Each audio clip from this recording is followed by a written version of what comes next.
Good morning. This is Desiree Dubois, founder of An Empowered Woman in Homework. And homework is where you can live where you work where you live, anywhere in the world. And every Wednesday morning, we gather for coffee and conversation about all different types of topics, programs, products, services. And today we have a special event. We have Thyonne Gordon, who is a longtime member, as well as a Power of Seven grad, but also a fantastic storyteller. And she's going to share with us how we can do that effectively, but also she's involved with a couple of amazing organizations that she's going to share more details with. So good morning, Theon. Good morning. Dr. Theon Gordon, how are you doing today? I am doing great. Thank you for having me, Desiree, and good morning to your entire Conversation Coffee community. I think what I've always admired about you is that you have this talent and you've stayed in your lane. Because I don't know how many years it's been since we go back, but it's always been about writing, creating, sharing, and a compelling story. I think some people don't get the value or how important that is. So first of all, let's back up as to what your training or background is for it and why it's always so important for you to be able to carry through not only individuals but through corporations, through nonprofits. You work with all those different sectors and being able to create and compel a story. Oh, great question, Desiree, and thanks for asking that.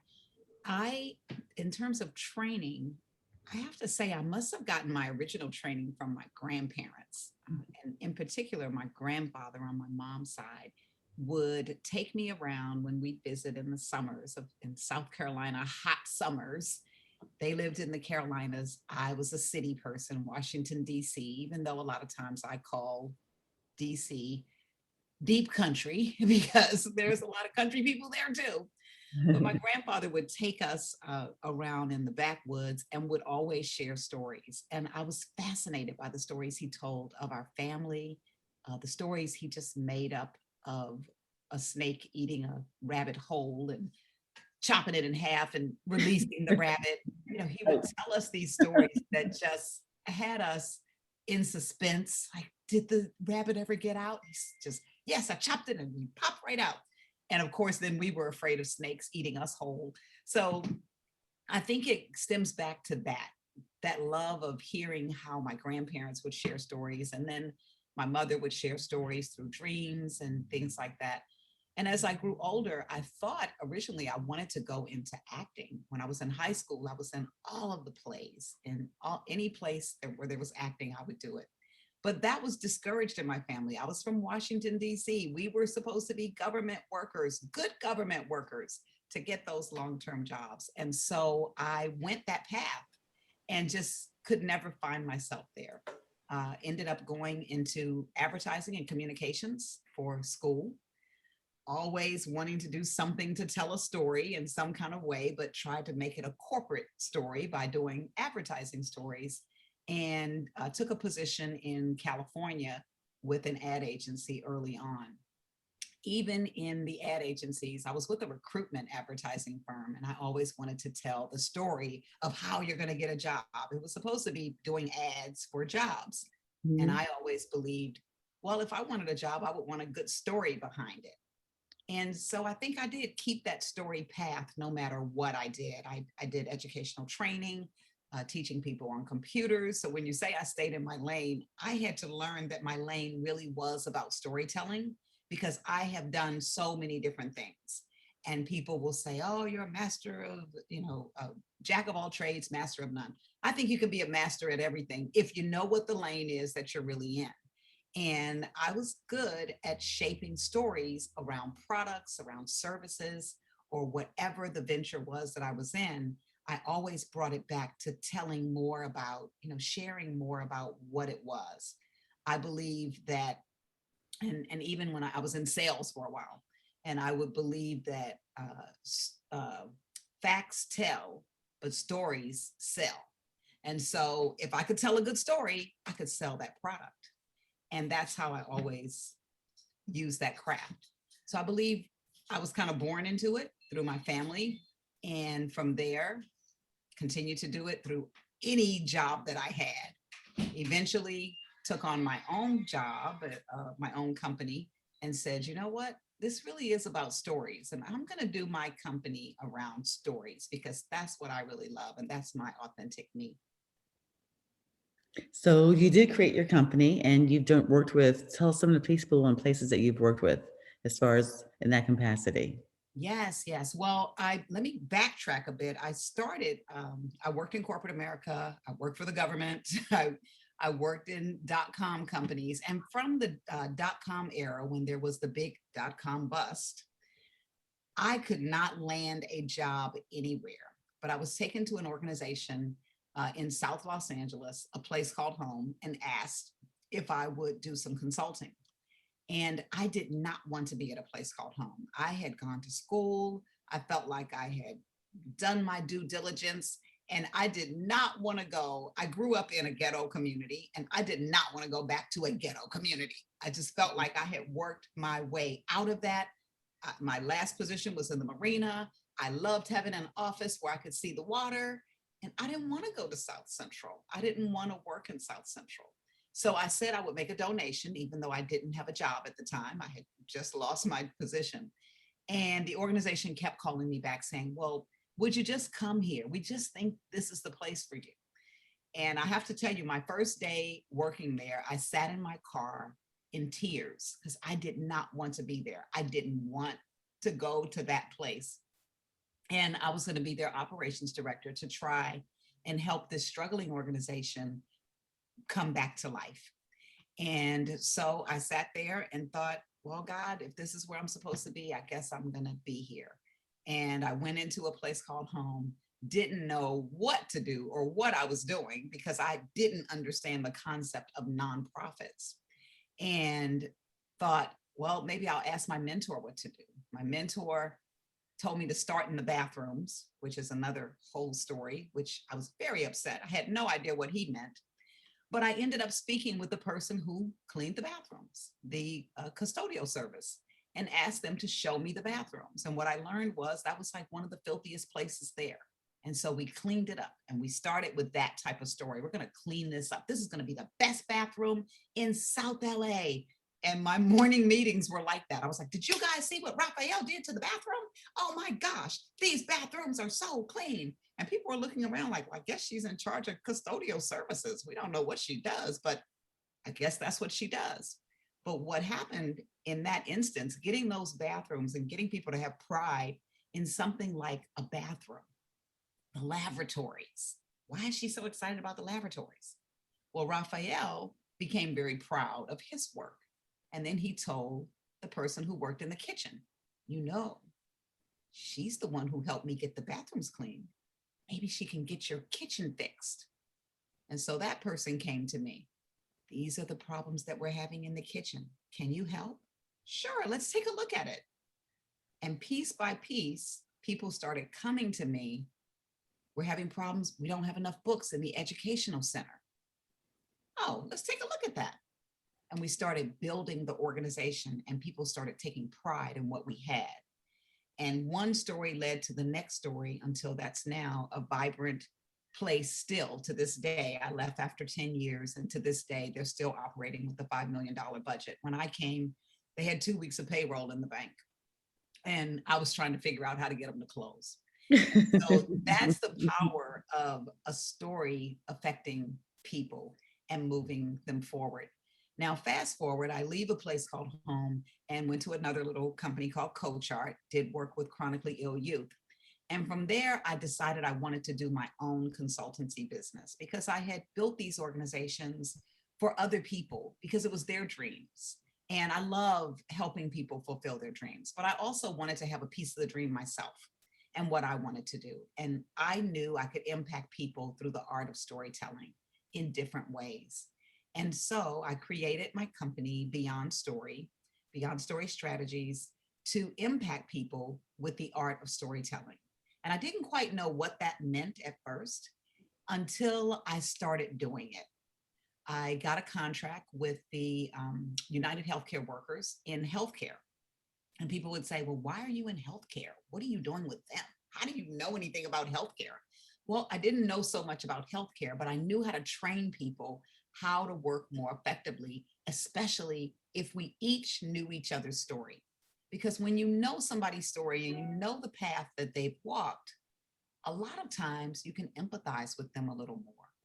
or you have compassion for them a little more because you now understand where they're coming from and they can then understand where you're coming from. And so I created a series of trainings. I have over 200 corporate training packages that I do. And most of it is around team building, emotional intelligence, appreciative inquiry. And I take these in and teach teams and coach executive directors in different organizations. So I've worked with healthcare organizations like Kaiser, United Healthcare, Dignity Health, you name it. If they're in the United Healthcare Workers Union, I can work with those hospitals. I also have clients of nonprofit clients. Coach Art is still one of my clients, even though I ran their organization before. I work with an organization called Community Partners. I have a contract with them where I work with a host of nonprofits in developing and telling their story for different reasons, sometimes for a strategic plan, sometimes for fundraising, sometimes for board governance. And so I have an opportunity to work with a lot of different entities in different spaces. Most recently, I've taken on the assignment of being the executive director for the She Ready Foundation. And the She Ready Foundation is Tiffany Haddish, comedian Tiffany Haddish's organization for foster care youth. Wow, that's a mouthful. And then, and this, what's going on in my mind is like, okay, I didn't realize this story, how you utilize it in team building and employment, and how many different ways. When I hear a story, you think again it's just a biography or a book or whatever. But I didn't realize all the different ways you could implement a story or impact a community or organization through the story. So I know you work with a lot of nonprofits. So you helped us and you consulted us on some of our projects that we were doing. What is there a formula to the story? And then I want you to tell us more about what Tiffany's organization is about. But is there a formula? Because even now I'm doing a webinar, creating a webinar series. And they said, go back to telling the story, talk about like what brought you, like you said, this facts tell, but the story sells. Tell them why you needed this and what you did, and just kind of communicate. But a lot of us have difficulty just kind of even knowing where to start with that. So is there a formula that you use? And then tell us more about Tiffany's organization. So I have a methodology that I use with the Story Accelerator. And to take people through their strategies or through board governance or through anything, I use a methodology that I trademark called the Story Accelerator. And the Story Accelerator just uses the acronym of the word story. And I love acronyms. I make up acronyms. I was hiking with somebody yesterday morning and they were telling me their organization, whatever the name of their organization, it has to do with kids. I think it was Wisdom of Wonder or something like that, or Wonder of Wisdom. And I said, wow, that's a wow. And they said, yeah, wow, that's the acronym. And I said, wow, you could do so much with wow. And talking about kids and how you can wow the kids and you can have a wow methodology. And she was like, what? Wow, you're just telling me my whole story. And I didn't even think about it like that. I just always say the full name. So I love acronyms. That's a way to tell a story. And my acronym for the Story Accelerator, it begins with the letter S, which is structure. What's the structure of what you're building? What are you trying to build? What story are you trying to tell? And the structure has, usually it has some kind of a beginning, a middle, and an end. That could be for a business, your mission, and then your vision at the end. So the mission is, oh, this is why I created this organization, and what the organization is. And the vision is, this is where I want to go with it. I want to eliminate hunger. The vision is that big thing. And then in the middle, you've got all the little plot points. That's where you get the goals. This is how we're going to do it. We're going to do it with A, B, C, D. So no matter what you're doing, you need the structure. You need to lay out that structure. The T stands for targets. Who are we aiming this at? Who do I want to do my business for? Who do I want to read my story? Who do I want to be in this relationship with? So the T is all about targets, and you can play with targets in a lot of different ways too. We can have target goals for fundraising. We can have target goals for who the board members are that we want to bring on. All of these are different stories. All of these bring different plot points. And then the O stands for ownership. Ownership is all about, once you know who that target market is and who it is that you're talking to, how do you get them to take ownership in what you're doing? Because you don't only want to be the person who says this is a great thing. You want them saying, this is a great thing. Ownership for me is like today I'm drinking Nespresso coffee, but normally I have Starbucks coffee. And you would think I owned Starbucks coffee as much as I drink Starbucks. I love the stars. I love getting my little stars. I tell people about their app. It's like I'm an owner. I'm an ambassador for Starbucks because the people always know if I give gifts away, I'm like, oh, let me give them a Starbucks card. I don't even know if they drink coffee, but I give away Starbucks stuff. You want people talking about your business like that or your book like that. Like, oh my God, have you read this book? This is a good book. That's taking ownership. So, Mhm. how do you get people to resonate so much with you that they take ownership of what you're doing? The R stands for relevance and relatability. And again, that's about making sure people can take ownership of what you're doing because it's relevant to them and whatever you're doing stays relevant. Because remember, our businesses can get stale if we don't move forward with the times. Same thing with the book. If you're creating new content, you got to create new content all the time, make it relevant. And then the Y stands for you. What's your unique proposition in this? This is where you really get to tell your story. Because if everybody on the corner has a hot dog stand, you got to tell why yours is different. What's your unique proposition that you're bringing to the story? Why would somebody read your Harry Potter book instead of the World of Wheels book or whatever it is? So that's the story accelerator. And I walk people through that for whatever their story is. So each one is different. Everyone has a story that's customizable to you or to your business. There are people on here who help to curate stories. I think maybe that was Anna.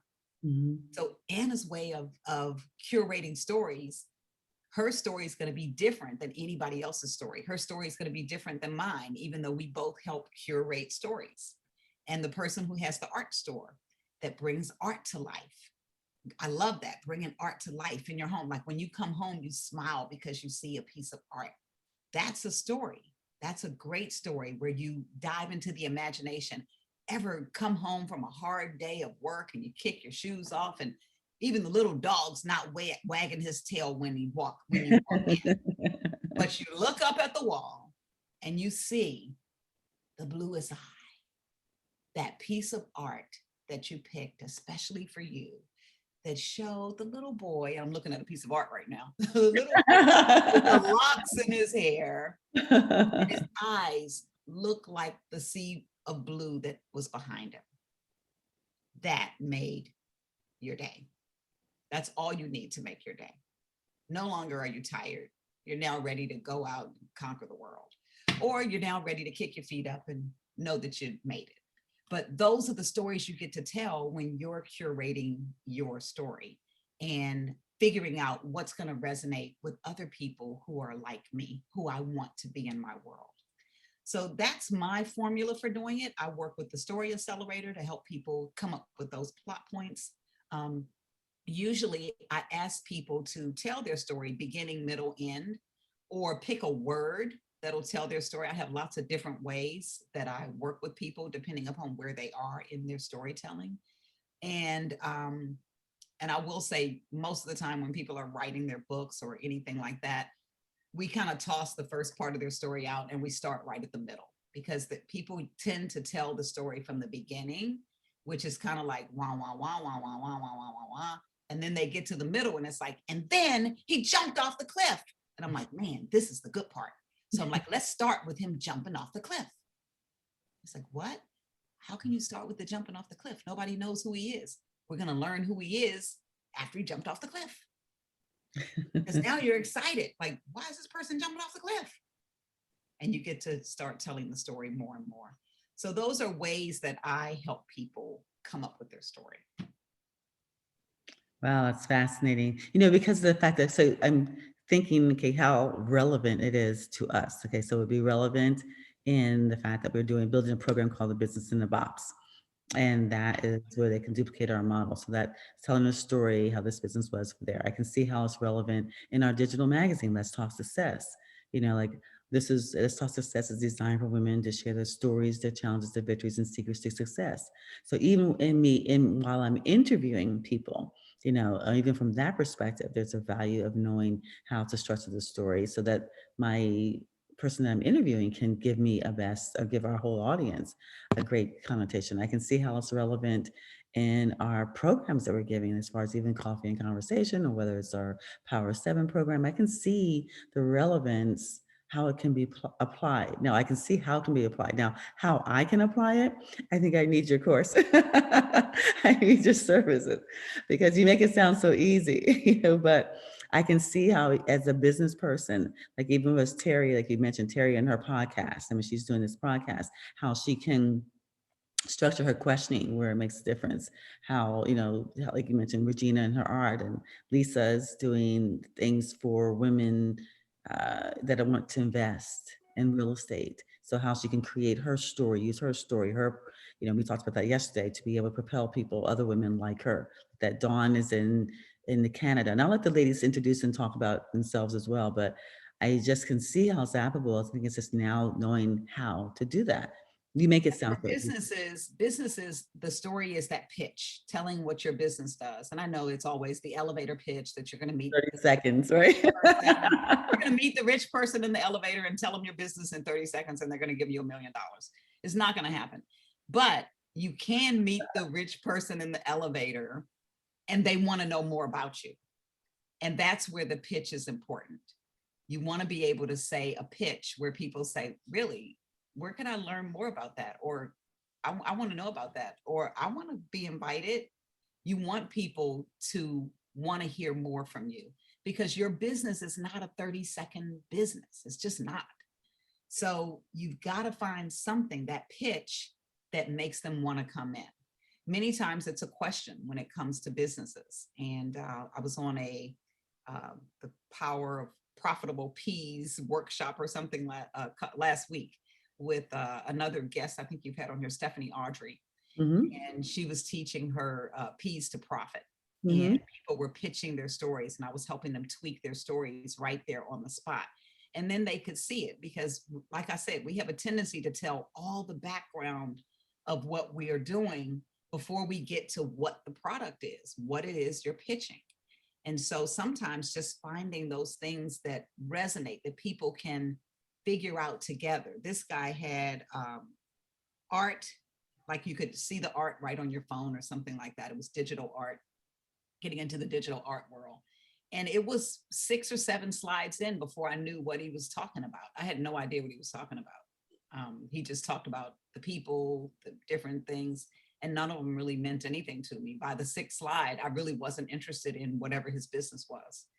So it's important to get people to know, what if you could mix art with social media and make a lot of money from it? That would be something an art person would be interested in.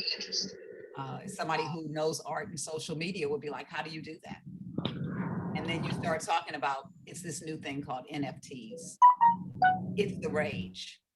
The last one from Ellen just sold for whatever millions of dollars. You have your stats and everything there. Then I want to know more about, what is this NFT thing? What art is digital now? What are they talking about? That's a Giphy. In my mind, I'm like, that's a Giphy. They're selling Giphies for millions of dollars, but it's a thing. So who knew? So 2 things. We want to find out more about Tiffany's program and that cause, but we also want to see if you have time to be able to give some of the ladies some ideas, for them to do a pitch and give us some ideas. Absolutely. So the She Ready Foundation focuses on foster care, and May is National Foster Care Awareness Month. And this month, we really want to bring awareness to foster care youth.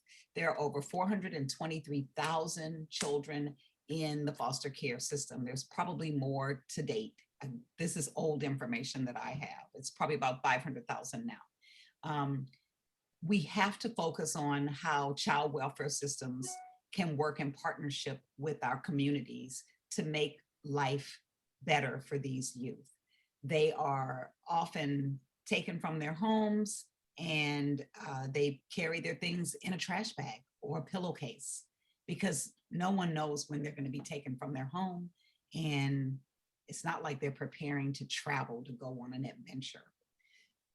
However, they go on an adventure, sometimes not such a good adventure. You can only imagine if you're being taken from your home unknowingly from your loved ones and having to go into the house of a stranger, how you might feel, even if that stranger is welcoming and friendly and nice. It's a stranger, and it's a person that is not your family, they're not your people. And that's what foster care youth go through on a regular basis. The She Ready Foundation, over the past few years, has given away luggage so that young people like this don't have to leave home or leave their homes and have their belongings in a trash bag. Tiffany describes it as feeling, when she did it, she describes it as feeling like she was trash because all of her stuff was always in a trash bag. She felt like she was trash.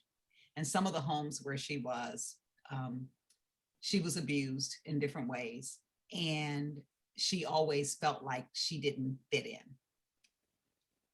Tiffany she beat the odds. You don't hear a lot of actresses or celebrities or sports figures saying, oh, I grew up in the foster care system and I made it.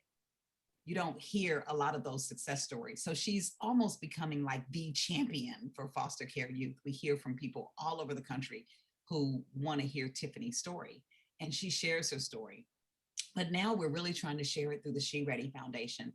Tiffany has a job. She's an actress. She's a comedian. She's doing that. She has all sorts of things to do.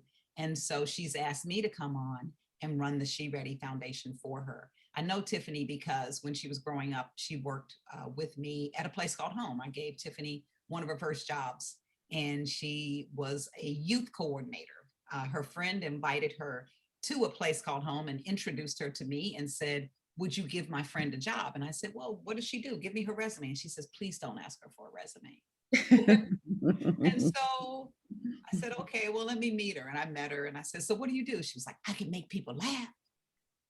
And I said, Tiffany, wow, you can make people laugh. Okay, I'm going to make you a youth coordinator, and you're going to be the Pied Piper of the youth, but you can't curse and you can't teach them bad things. You got to teach them all good things.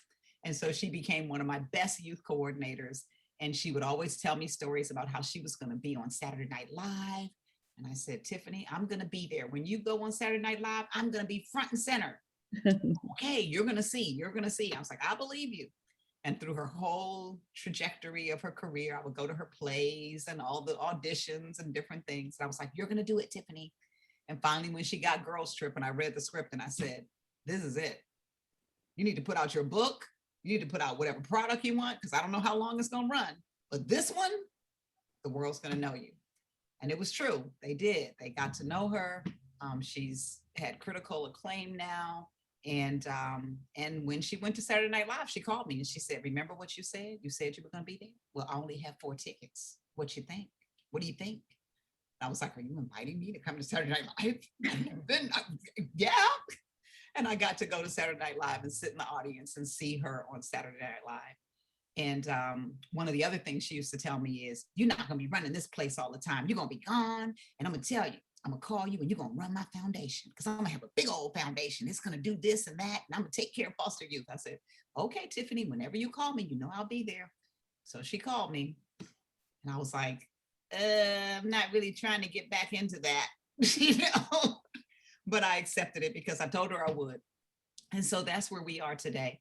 For this month, we're doing a matching campaign. I'm going to share the screen and show you if I'm able to do that. Oh yeah, there we go. I'll show you the first of our website that will be released on May 1st. Can you see that? Yes. Okay, so one of the first things I got to do, which I'm very excited about, is I got to partner with the Oprah Winfrey Charitable Foundation. And working with Miss Winfrey and her team, we are announcing that May is Foster Care Awareness Month. And the Oprah Winfrey Foundation is going to join Tiffany in matching every dollar that's given. Both of them are going to match $1 up to $75,000. So we will do that match. And then this is the She Ready Foundation website. Will be releasing the new portion of the website that lets you know that May is National Foster Care Awareness Month. and what our goals are, and our new programs that we're introducing in addition to the luggage. So we're doing the match. We're working with an organization called Children, Youth, and Family Collaborative to have She Ready Fellows, where we will assist 25 high school students with daily tutoring. The dropout rate for foster care youth is higher than any, and they also don't go on to college most of the time and leave high school without good grades. So we are doing a program where we take 25 high school youth, they can be between freshman and senior, and we'll be doing tutoring for them, everyday tutoring through Children, Youth, and Family Collaborative. We also have 16 interns that we just announced 2 weeks ago, 16 interns that we're placing in the entertainment industry for career acceleration. And we're working with the Ready to Succeed Foundation for that. And finally, our last two, we're working with the Children's Law Center in California to actually distribute the luggage. We have been distributing the luggage ourselves, so we're trying to carry it around in our cars and trucks and vans and see who needs it. And now we did a partnership with the Children's Law Center in California. And the Children's Law Center, the attorneys know when a child is going to be taken from their home.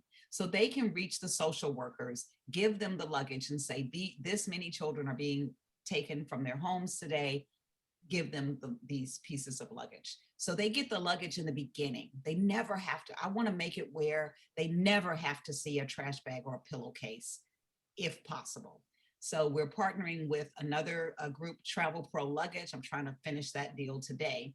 And they're going to donate 1,000 pieces of luggage over the year. And we'll be doing this on a quarterly basis, having the Children's Law Center hand out the luggage, or as needed. When they need the luggage, we'll get the luggage. Our final collaboration is with the Right Way Foundation, and it's a mental health collaborative. We're going to support 6 to 12 young people who have been sex trafficked. The Right Way Foundation works with the most vulnerable of foster care youth. They are the ones who end up homeless, they end up forgotten, and many have been sex trafficked. And Franco with the Right Way Foundation works with them and has just established a mental health program to help them deal with their trauma. And we're going to donate to that program to assure that they receive the counseling to reintegrate them into society. So those are the main programs we're working with and we're going to do over the next year. Thank you for allowing me to share that. I'm going to stop that share. And I think I had one more. Our biggest program is going to be still our luggage. And Travel Pro should be donating these pieces of luggage is what we're looking at donating for Travel Pro. So you mentioned that the numbers had increased significantly during the pandemic. During the pandemic, foster care went up over 25%. And you can only imagine people are isolated in their homes. They're having to deal with things that they don't have to deal with on a regular basis. There is food scarcity. There's just not being able to get out, being isolated. And a lot of times parents can't handle it. Our goal also, in conjunction with the Right Way Foundation, is to get children back to their parents, to keep families together. And so some of what we want to do as well is support families before it gets out of hand. And I haven't found that program yet and how we're going to do that, but that is something else that we're looking at. I did want to show you the interns because the interns are like amazing. And we just did this quick video of the interns, and you can take a look at how we brought them on. We had over 200 applicants for the She Ready program and ended up with 16. My name is Destiny Gibson, and I want to be a part of the She Ready program. Hello, everybody. My name is Tasha Nay. I would love to be able to represent those that have autism like I do. Beyond grateful and eager to be working with you guys. Never in a million years would I've ever thought that this would even be a possibility. Thank you guys so much for this opportunity.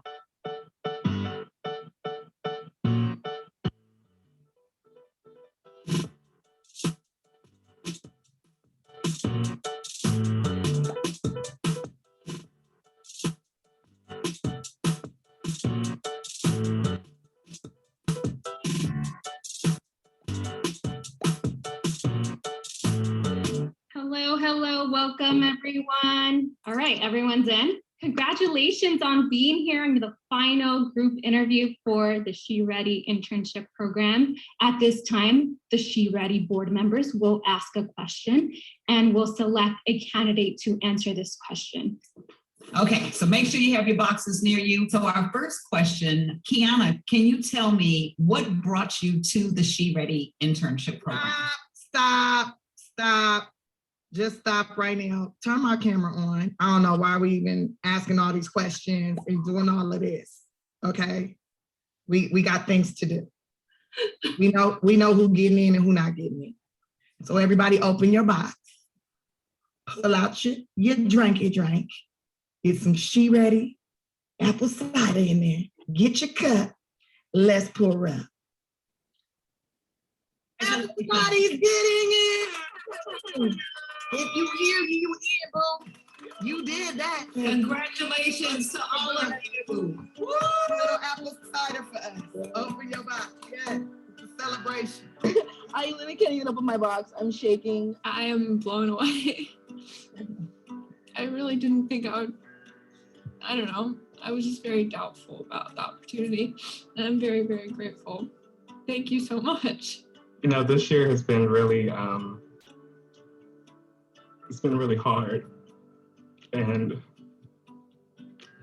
I just want to say thank you. I always knew I'd get here somehow, but having it be here with people who have also been in the foster care program, and I've also felt that feeling of just like having people tell you that you might not be able to do things because of where you came from. That's really, I'm sorry, I'm like tearing up just a little bit. It's a great opportunity. Thank you so much. You know, I thank you, and all the staff are just amazing, and everything you are and do, like really, like I thank God for you, and this opportunity means everything. I'm just so grateful, Thank you, Lex. and I'm ready. We ready. It's good. We ready. They ready. Thank you so much. Thank you. Thank you. Thank you.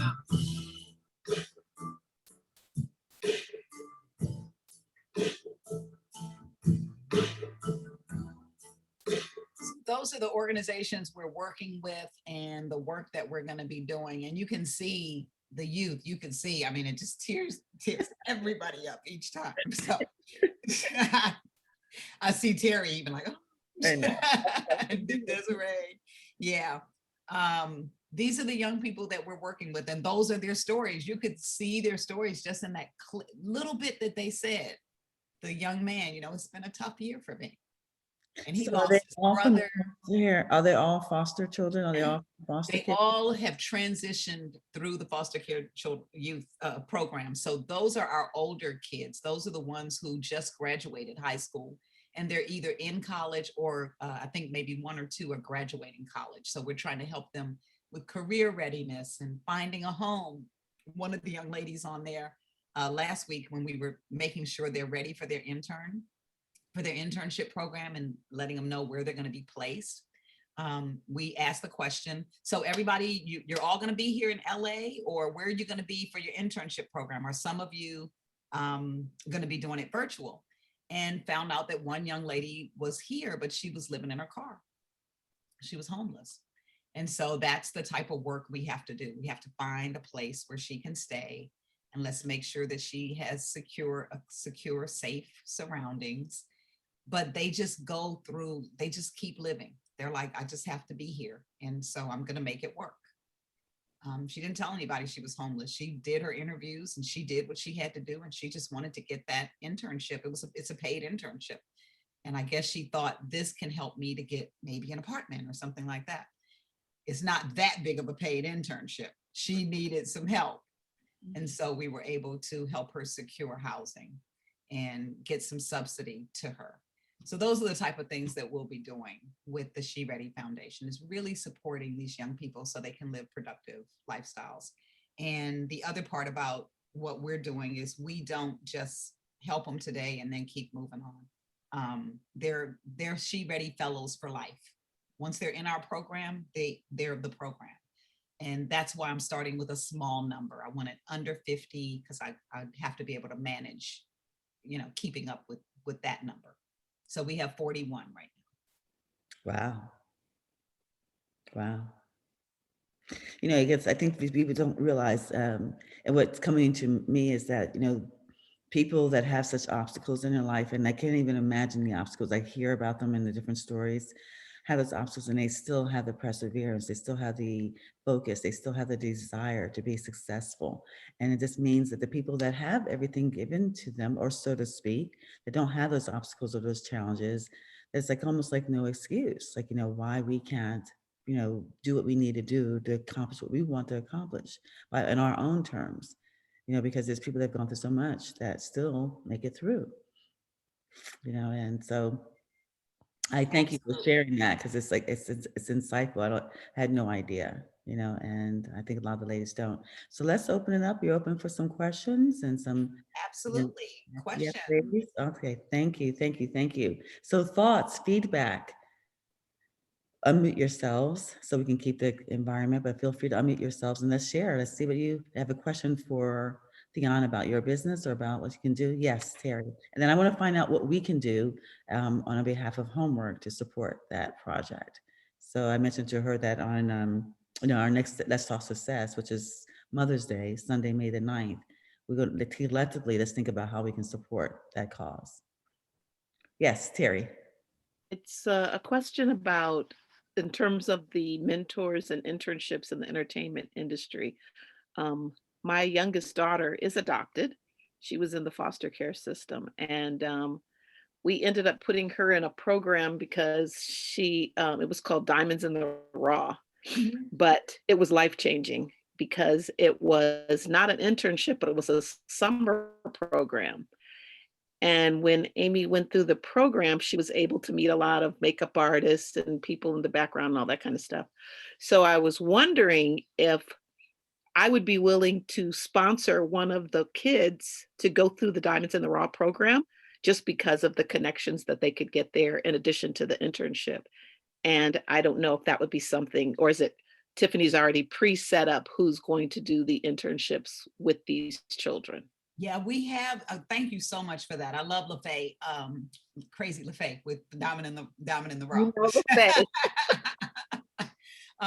And she's doing the program again this summer, and I've been sending some youth over there. That is a very generous offer. Our 16 interns we have established. However, we do have others. So we had 200 applicants, and we just couldn't take everybody. So we absolutely have others that we could position to take advantage of that and find out who might be interested in background work or stunt work and things like that, because Diamond in the Raw focuses on stunt work in particular. So let me get your information and I'll find out if we have any youth that were interested in that background stunt work, and they can go through her program. I know it's going to be starting soon, and it's a special year because they're going to have Mary J. Blige is their surprise person this year. She's going to be working with them. Great. So it'll be really good for somebody to be there this time. Like I said, it changed Amy's life completely. Yeah, it's a great program. I did. LaFay is one of my Faye is one of my clients. Okay, good, Mm-hmm. good. Fantastic. Thank you. Thank you for sharing. Awesome. Make sure you exchange information. Thyonne, you're going to put your information around, and you also, ladies, on your invitation, you have her website information, so you can always reach her that way as well. So other thoughts? Okay, Regina, I'm asking everybody to share a thought or something. So get ready. Rosalind, Dawn, Anna, Senwi, Lisa, Malika. I have a thought. I would like to see if we can all maybe support one of the students, as Terry was suggesting, for this Diamonds in the Raw program, for some of the other kids that didn't make it into this program for the summer. I think that would be a great idea. Terry, how much does it run? How much is the program? I remember it was Terry? like, I said, I think it was something like $75. It's not a lot. It's definitely not a lot. But Amy is now 23. Whereas when she did it, she was in high school. So Yeah, I think it's more than that now. It's yeah, a I'm bit sure. more. They has changed her model because she wasn't really able to really keep the program going with that model. It's more. I'm not sure how much more, but I think she's looking more for sponsorships of, so what you might be able to do is do a sponsorship as a whole group. If you want to do a whole group sponsorship, you could do, I guess, $1,000 sponsorship, and she'll put a certain number of youth in there or something like that. And all of the youth that she services are usually underserved youth. Okay. I Great. think that would be Thank you, Ross. fantastic. But then also, in addition to your interns for She Ready, what other programs could we support on that behalf? I know you have the So, match. Yes. For our interns, they are going to be going through, not only will they have their internship, but they're going through a development program over the summer as well. So we're putting them in a boot camp. I'm actually arranging the boot camp Friday. I have a meeting to put all of our classes together for the boot camp, but we're working with an organization, I think it's called We Are South LA, something like that. They're going to be doing coding, teaching them coding, and teaching them how to build your website, how to build your Facebook presence, your LinkedIn presence. What does it mean to brand yourself? So they'll be doing all of that, but also teaching coding and how you can find. I'm actually interested in taking this class myself, but they're talking about coding and the entertainment industry, because a lot of these young people that we have wanted to work in the entertainment industry in particular, but we're going to teach them. For the next generation, we need to know coding. We need to know digital information. So I'm partnering with that organization and another organization that teaches life skills, financial literacy, wealth generation, real estate. So we're combining all of this to give them a boot camp of support where they understand this is how you're going to take care of yourself. This is how you're going to live in a place. When you have your internship money, are you going to invest it? Or are you going to spend it on the things that you think you want? Are you going to be a consumer, or are you going to be an investor? So these are the type of things we'll be teaching them. And that's the match that we're doing with Oprah. That's why we're trying to raise money for that boot camp program for the interns. And for the 25 high school youth, we'll be putting them in a summer camp for coding as well. So, okay, so you're raising funds with Oprah. So the Oprah and Tiffany will match any of our dollars. So collectively, Yes. So whenever if you did, yeah, we're doing that on that's where we're doing it on the, what is that? A GoFundMe platform. So that'll be open on Friday. Okay. All right. So we'll connect about that. We'll connect. We'll share that. Dawn, what are your thoughts?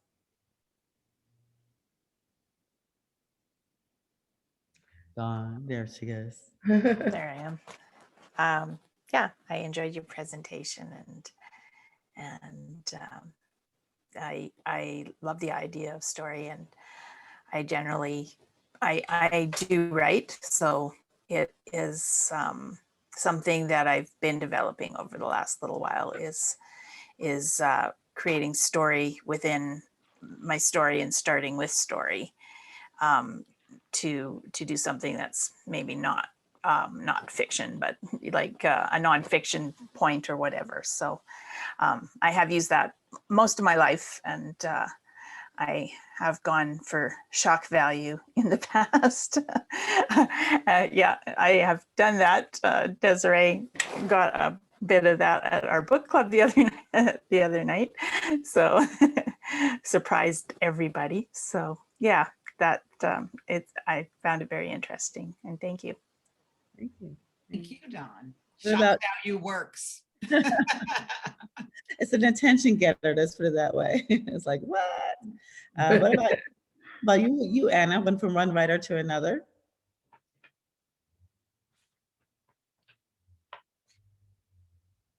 Giving her a moment to unmute if she's still near her. And if not, Senwi, good morning. You're also a writer. What have you taken away from that you'll be able to implement or incorporate in your writings?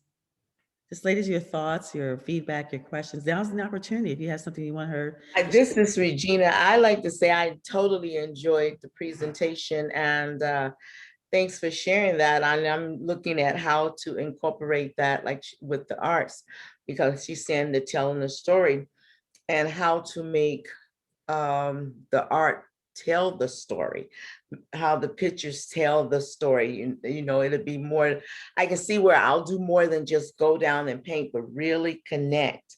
So when I paint, the painting itself is telling a story.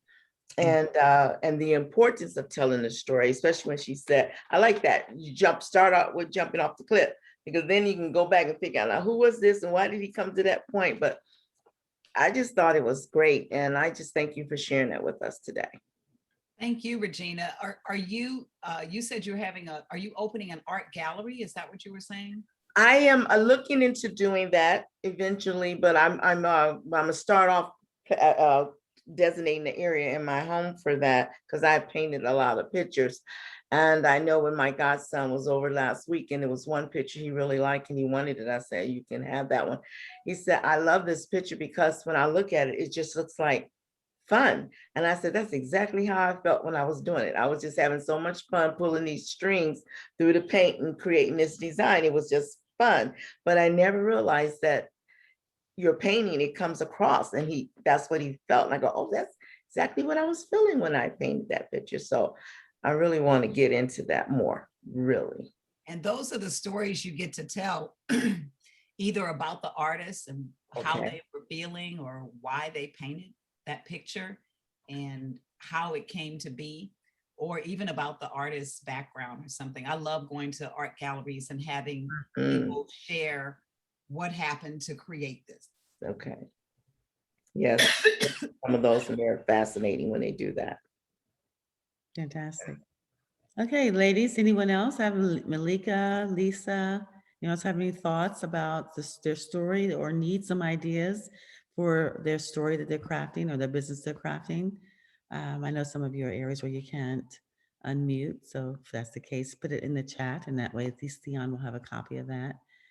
Andrea, okay. Because I've got a lot of questions, Thyonne. I want a lot of ideas as far as different projects that we're doing, and then how the story will impact that, and how we should, you know, how to structure that story, take it through. So, Great. any other questions, ideas, thoughts? I know some of the ladies are at work or whatever, so they may not be able to share. I know I've had to do that plenty of times, just muted and listening in the background. So I understand, but feel free to, any questions in the chat. Thyonne, it's been a pleasure. Thank you so much. I'm really, again, it ignited my thoughts about how to apply this story for all that we're doing, because I know, you know, there is a story behind everything that I'm creating and have created, and to be able to apply it more and share it out loud.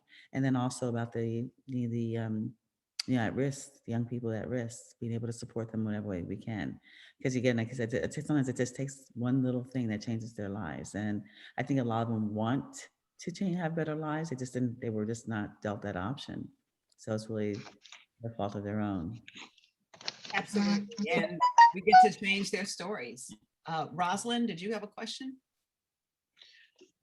I just wanted to make a comment about the housing part. Many of these kids, like you said, are not necessarily, the girl that you said that you were trying to put together to get her a place to stay, are they open to any area where they can move to, or do they have to stay in a certain location?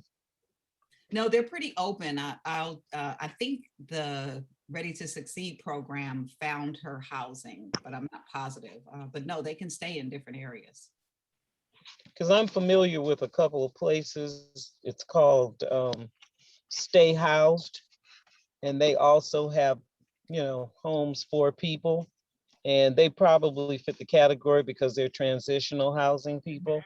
So I would suggest that as well. I'll give you a call because I already work with Penny Lane in San Fernando Valley.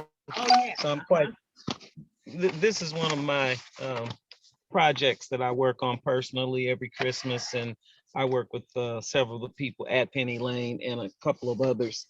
Kids Save, and this is a major problem in our communities now, and I can assume after this pandemic, a lot of these parents have just lost it, and they need counseling and guidance as well. So Absolutely. this is a far-reaching project. Thank you so much, Rosalind. Definitely. My information is in the chat. And if you put yours in, I'm going to save this chat. So I'll have everybody's information. Okay. All right. Well, thank you, ladies. Thank you for joining us today. And I look forward to seeing you next week. Thyonne, thank you so much for sharing this. I'm excited. Yes. And now I feel like I've got so much more work to do. There's always work to do. That's another story. That's another story. So much more to do. So thank you so much, ladies. And until we meet again, join us next Wednesday at 9 o'clock for Coffee and Conversations. Until then, have an awesome day. Thanks, everybody.